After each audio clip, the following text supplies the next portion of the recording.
What is up, you gorgeous, fabulous creatures, and welcome to episode number 69 of the No BS Weight Loss Podcast.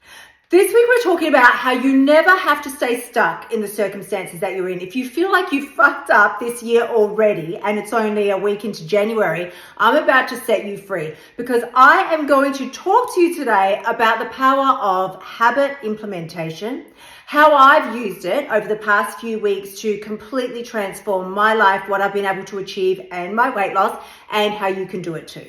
So let's kick off this episode by acknowledging that your routine will equal your results. If you have a lame ass routine of hitting snooze on the alarm, sleeping in, never following through on the things that you say that you're going to do, you've got big hopes and dreams, but you're not taking action on them, what the fuck kind of results do you think you're going to get out of that? Today, I'm talking more specifically, yes, habits and routine, but more specifically, your morning routine, because this is something that I personally have wanted to implement for a year. I spent all of last year pretty much avoiding this. Like, I really feel like if you looked up procrastination on Wikipedia, there'd be a fucking big picture of me on there because I am like the queen of procrastination. And it's something that I work on daily and all the time to really switch my mindset around that so that I can become the action taker that I want to be. And the number one hack that I've really found to doing that is by switching up your morning routine. Now, many years, no, not that many years ago, but a few years back, I used to be a 5 a.m. In fact, I was 4:45 a.m. girl. I was in the 4:45 a.m. club. I was in the 5 a.m. club and I loved it. I loved feeling like I was up while the rest of the world was still snoozing and I was taking action while other people weren't. Like, it's not like a me against you kind of thing, but in my mind, it was more, it empowered me and inspired me to know that I was, while other people were still sleeping and dreaming about their dreams, I was taking action on them. So I used to set my alarm every day, 4:45, loved it, got up. Well, let's be fair, I didn't fucking love it, but I did it and I got up and I would start my day with water, like a big jug of lemon water. I would do my journaling. I had a whole routine. And when I looked back over the past several years, I thought, my life was really the best that it ever was. And let me be very clear, I'm not even talking externally, because externally my life was falling apart at that time. I was in the middle of a messy divorce. Like, lawyers were telling me you're going to end up homeless. You have to give everything you have to your ex-husband. Like, it was like hideous and horrid on the outside. But internally, I felt the strongest I'd ever felt. I felt the most focused I'd ever felt. I felt the most empowered that I'd ever felt. And I really strongly attribute that to the hardcore routine that I had in my morning. And when I say hardcore, what I really mean is it was rock solid. Like, there was nothing that was going to tear me away from that. When I would go out to dinner with friends the night before, I was the goober that was like, okay, listen, at 9 o'clock, I have to get home now because I need to be in bed by 9:30 because my little ass has to be up by 4:30, 4:45 in the morning. So what I really did as last year started winding down and we started revving up and getting ready for this brand new year is I started looking back and thinking, what can I extract from the different periods in my life when I did feel empowered, when I did feel like I was on top of my shit? What can I extract from that to implement the gold from those times into my new year moving forward? And this is what I've come up with. So I'm going to share with you the new morning routine that I have. And how many days am I in now? I'm only about on day 13, I think, but it's been transformative for me. So first thing that I want to tell you is we think, this is what puts us off. This is going to be uncomfortable. I don't want to do this. I don't want to get up. Listen, you don't have to get up at 4:45. I'm not getting up at 4:45 anymore. I was younger then. Honey, please. I was like a good 6 years younger then, 7 years younger. I'm not that young anymore. I don't want to get up at 4:45, but I do want to get up at 5. I'm currently getting up at 5:30 because I cannot handle 5 a.m. yet. I'm not ready for it. And this is the biggest tip that I can give you moving forward into this new year. We have this tendency to think, I need to do it all at once. I need to get it perfect. Any of my ex-dieters, you will know exactly what I'm talking about. It's like when you start a diet, you've got to get it perfect. You've got to get it right. If you don't, then you're fucked up and you're stuffed up and you might as well eat all the things. It's exactly the same when we're starting any routine. We think to ourselves, I need to get it perfect and I need to get it right. If my goal is to get up at 5, well, I need to get up at 5. No, this is the first year in the history of my little universe that my goal is to get up at 5, but I'm starting at 5:30 or 6. Like I'm starting a little bit earlier than when I was previously getting up. I want to get up at 5, but I'm not going to launch my ass right into 5 a.m., feel like shit, resent everything that I ever thought I was going to do, and stuff my face with chocolate. That defeats the fucking purpose. My goal eventually is to get up at 5 a.m. I don't care if that is the end of the year by the time I achieve that. I will get up 5 minutes earlier per month if I need to get to where I want to be. But I'm starting where it's a little bit new, but not freaking my brain out entirely. So what you want to do is start with a few different levels. And this is what I did. I started by telling myself it's not going to be uncomfortable, but it will be unfamiliar. It's not uncomfortable, it's just unfamiliar. You're not used to this yet. You don't really know how to handle it. How do I feel at this time in the morning? Do I feel good? Do I feel like crap? I don't know.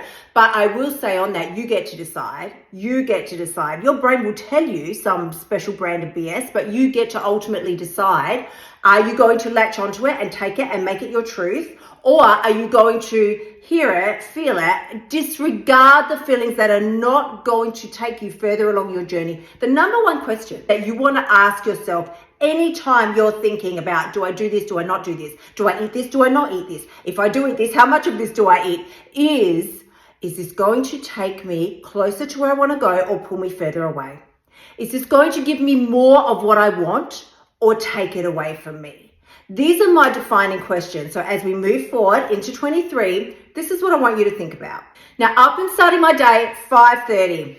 Oh, please, 5:30, that alarm goes off. Number one thing I would say, don't set yourself an alarm that scares the shit out of you, because I've had the alarms in the past that are quite aggressive, but they make me angry. When that alarm goes off and it's blaring in my face, I want to kill somebody. It's not a good feeling. So I have set my alarm. I've got the iPhone, which has the function of doing your wake up times and your go to sleep times and your wake up times. So I've set this bird alarm on there, which is very peaceful. I'm a super light sleeper anyway. So if you're a heavy sleeper, sure, you may need something a little more heavy duty. But I'm such a light sleeper that currently, because I know my alarm is set for 5:30 and this is all very new, I'm pretty much lying there awake from about 4 a.m.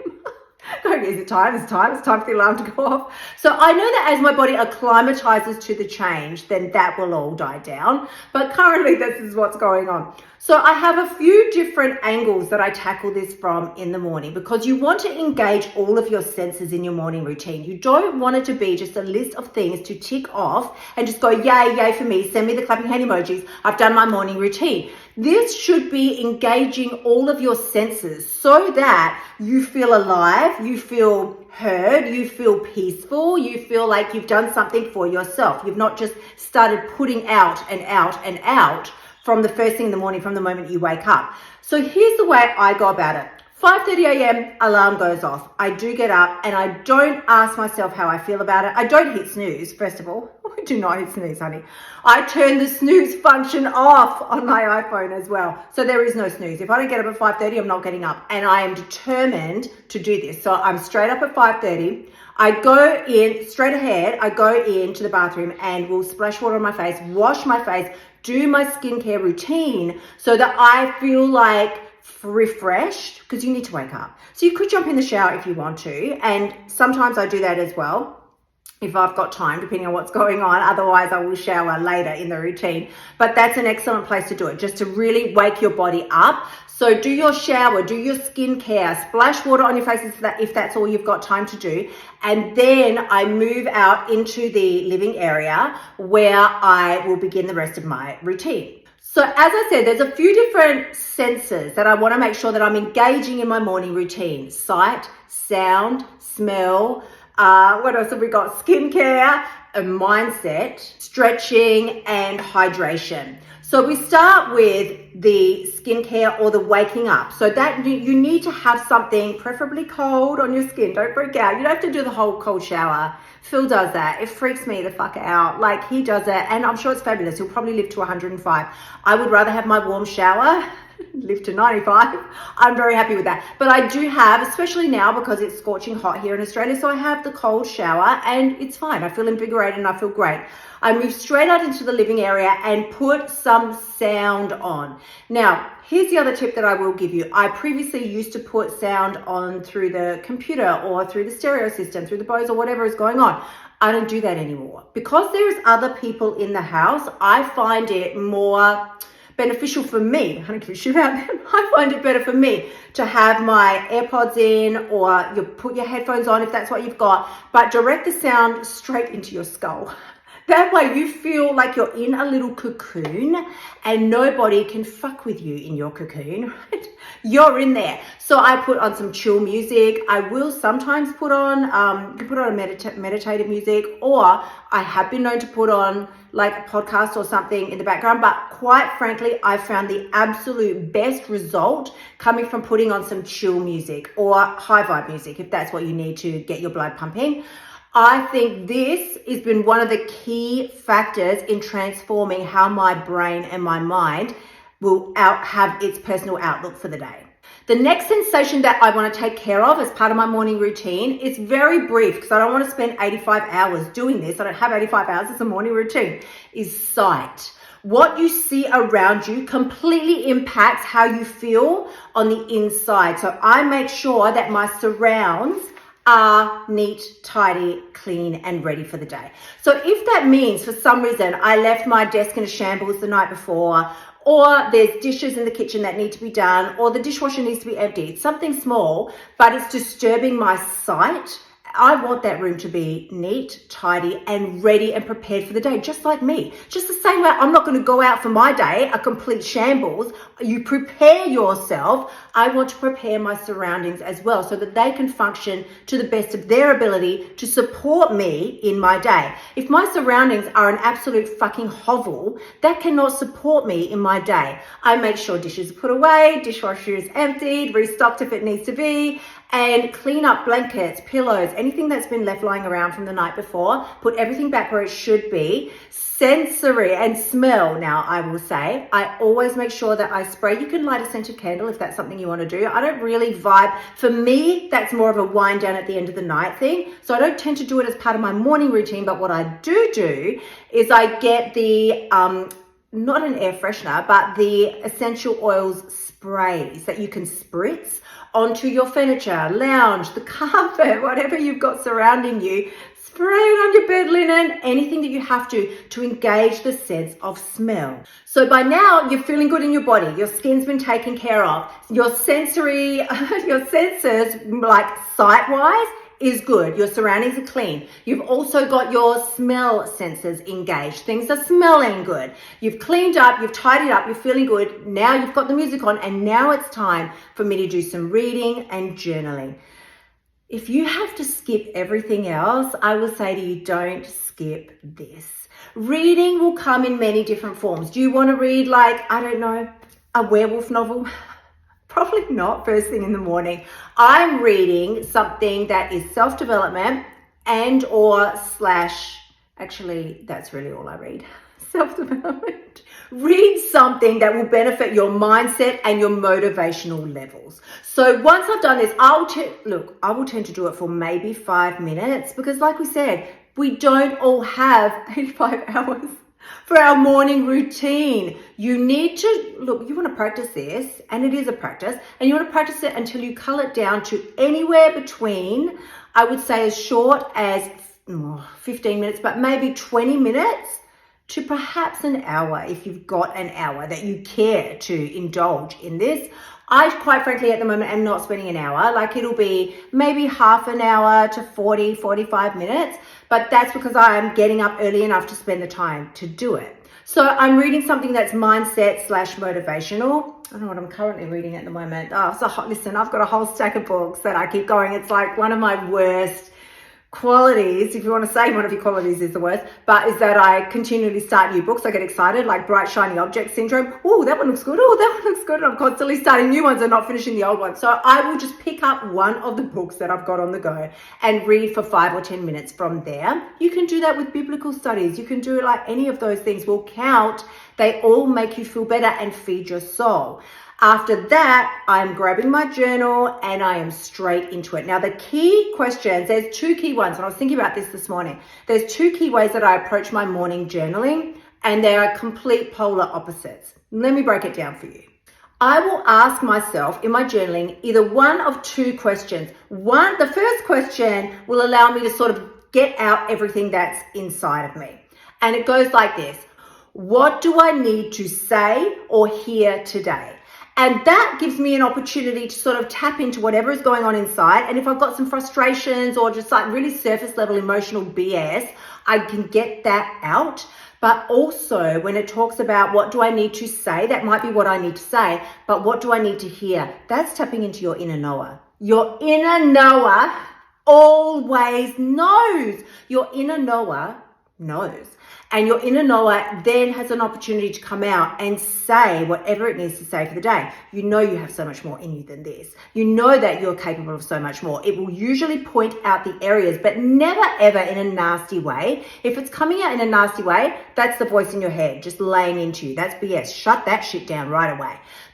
Your inner knower is always soft and loving and encouraging. So it might sound something like, you know, you have so much more that you're capable of. Let's work through it together. And then we'll have some sort of to and fro. What sort of questions do I want answers to? That is the first way that I'll approach my morning journaling. The second way is to ask myself, now this question is brutal. Oh, no, it's not brutal at all. It's brutal from the fact that it's so incredibly good. I've been doing this all week because I freaking love it. And it is life-changing. The second way that you can approach your morning journaling is to ask yourself this question.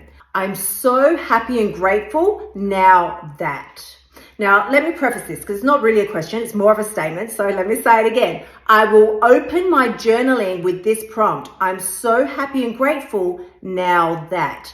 And the point of this exercise is to write out your reality as you want it to be, people, not as it is right now. I'm so happy and grateful now that, I don't know, the cat hair is picked up off the floor. No, that is like not exciting. That's not going to get your blood pumping. You say things like what you want your life to be, what you want your life to look like, not what it looks like right now. So I will say things like, I'm so happy and grateful now that I'm living in my dream home. Phil and I have the most incredible life.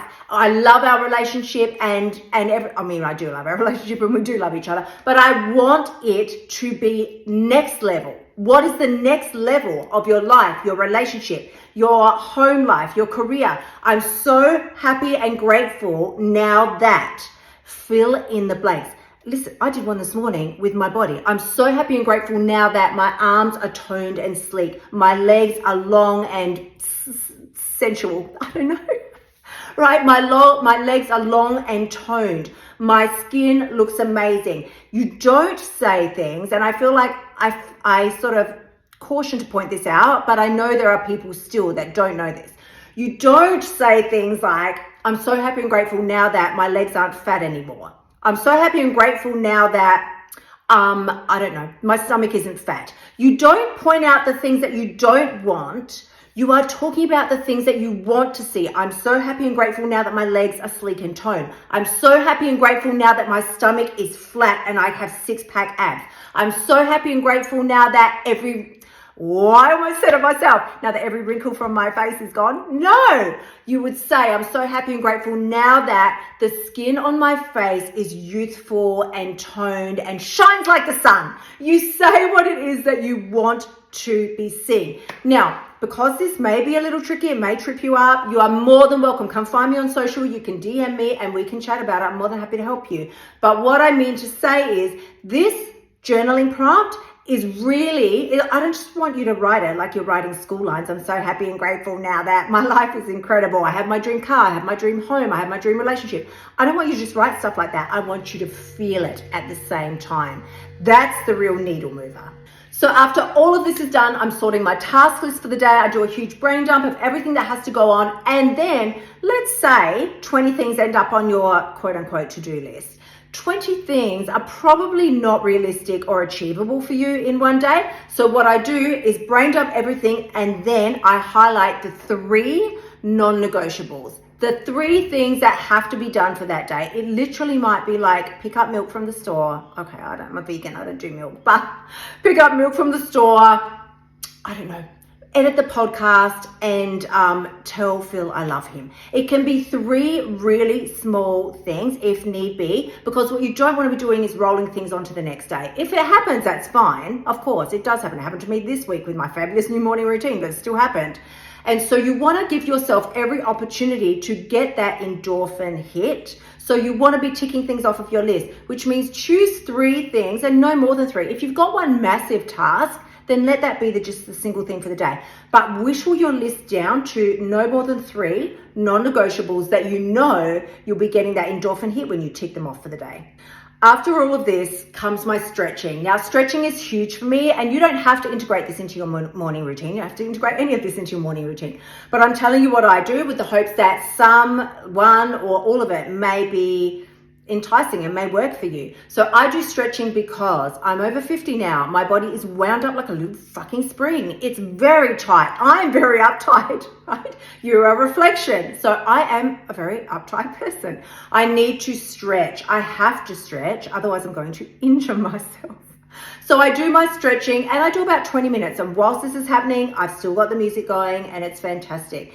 Now, the last thing that I do then is I'm getting my booty off to the gym. If you've been watching me on social, you'll see I have joined a gym this year. Hurrah for me. Finally doing it again.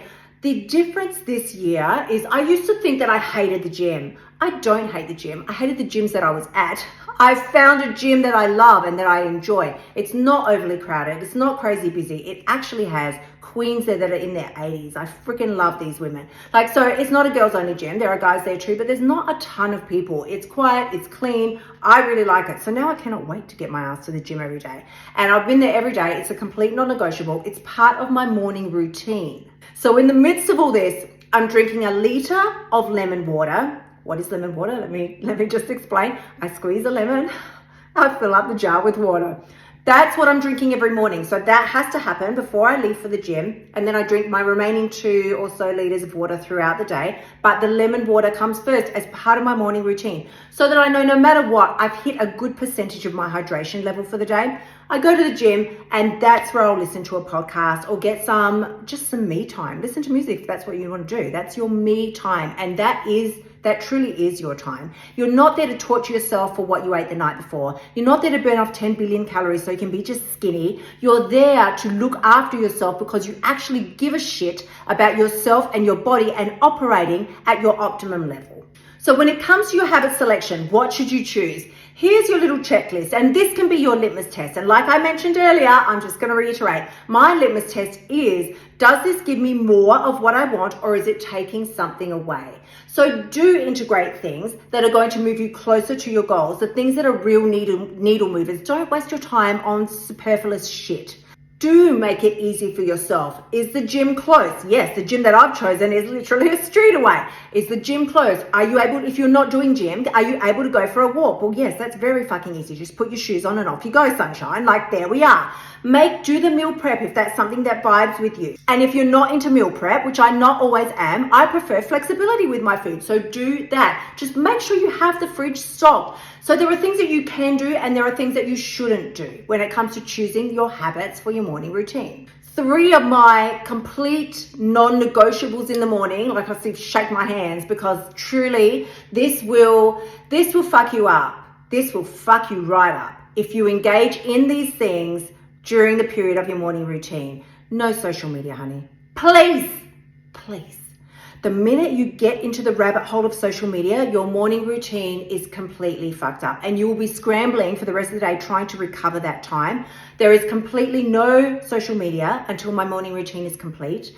No texts, no emails. In fact, just no messaging whatsoever before 9 a.m. in the morning. After that, I can jump on the phone all day long. But what I do not do, and I stopped doing this years ago because I heard that it was a really great thing to do, and I did stop it probably 7 years ago now. I stopped. So many people, first thing in the morning, they wake up, they pick up their phone, boom, they're looking at their phone. I cut that right out. I cut that out years ago, as I say, but still there's a temptation. Now I'm up out of bed, can't I just check what's going on? What's the world doing? No, absolutely not. This is your time. Like I said earlier, this is your little nucleus of fabulosity first thing in the morning. Don't let weaselly little things in there that are going to mess with your self-assurance and put you into a mode of self-doubt.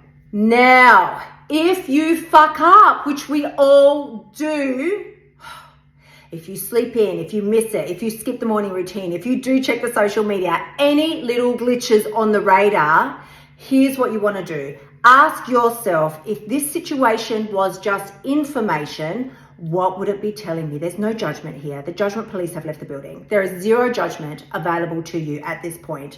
If this situation was just information, what would it be telling me? For instance, if I did hit snooze on the alarm and didn't get up at my allotted time, and then I felt really frustrated and angry with myself, I can easily say, right, well, if this situation was just information, what would it be telling me? And it will for sure be telling me to get my fucking ass into bed earlier the night before. Don't be staying up till midnight. Well, I can't check my phone in the morning, so I better check it all now. No, go to bed. The world will still be there when you get up tomorrow.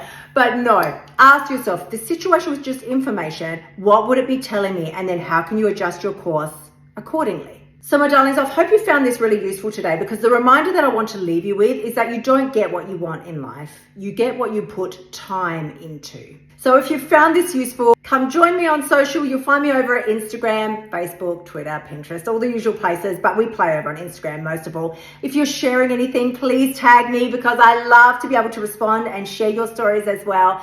And as you know, I'm going to say my free course, the entire free weight loss course that I am filming from brand new, because I just want to give it to you guys. Every last bit of knowledge that I have around the 20 kilo weight loss I have achieved over the last few years is what I am giving you for free. That is coming Jan 16th. So if you're not on the wait list, head on over to my website, kyliepacks.com/free course. And you can join the waitlist for early access on Jan 16. Until then, my loves, please remember the only person who has the power to change your life is you.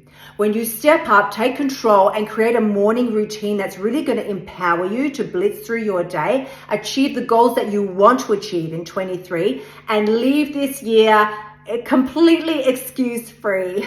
That is when you've got what it takes. I'm sending you tremendous amounts of love. I will catch you all again next week. Until then, gorgeous ones, bye for now. Thank you so much for tuning in.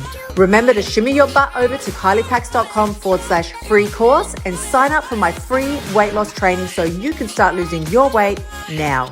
You'll also find helpful notes and resources in my past podcasts that will help you lose your weight without the BS diet drama. I'll see you next week.